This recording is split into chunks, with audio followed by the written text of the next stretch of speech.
Jennifer. She's an assistant to Sandy with our service team. But why don't you tell our family here what you came out of and how you arrived at House of Purpose? From darkness. I loved being out there partying. Loved doing the drugs and the alcohol, and I knew God was always there because ever since I was a little kid, I've been showed God. God's done like miracles for us when we were little kids because we were like really poor. I mean, really poor. The only being we had to actually live off or go off of was God. So I did know He was there, and I did know He existed, but I'm thinking, no, I'm not going to go to you. Yeah, you know? I'm just going to stick out here and see where it takes me because I didn't think my life was worth anything. Went to work at strip clubs because that's all I could do. Couldn't read, couldn't write, couldn't do anything, couldn't count money. So the strip clubs provided a good amount of money for me to live off of until I made a mistake, ended up back in jail, back out again. It was just a huge circle I lived off of. God had called me to Denver, told me to pack up my things and just go. So I just left.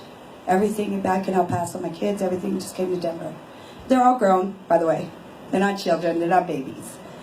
So I came to Denver with my son and an ex-boyfriend. And the woman at the store next door kept telling me when I ended up at this motel right here, Motel 9, Brandy 9, you have to go to that church next door. I'm thinking, hey, hold on. God, let me go to Denver. I get to smoke some weed. I'm going to go do that for a bit, take a bite out of Denver, and then I'll go to church. You know? Like, we're going to do that. He said, no, you're not. You're going to go to that church next door. And she kept telling me, and I was like, fine, I'll go. So I came to a festival you guys had here a year ago, walked to Linda, and went up to her books, looked at her books, and said, okay, we saw, we came, we left. And God kept sending that woman, you have to go back to that church. You have to go back. So I said, fine.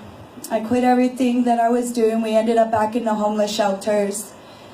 Stopped everything that I was doing, and then I am now doing what God wants me to do. Yeah. How has Christian Development School helped you? It's helping me a lot. It's helping me to learn and accept people. I don't know if anybody has a problem with that, because they can be so cruel and so mean. You just want to go hide yourself up and lock yourself out, not deal with people, and hopefully they'll go away one day. But anyways, God's sitting there saying that's not going to happen, so go out there and go deal with them.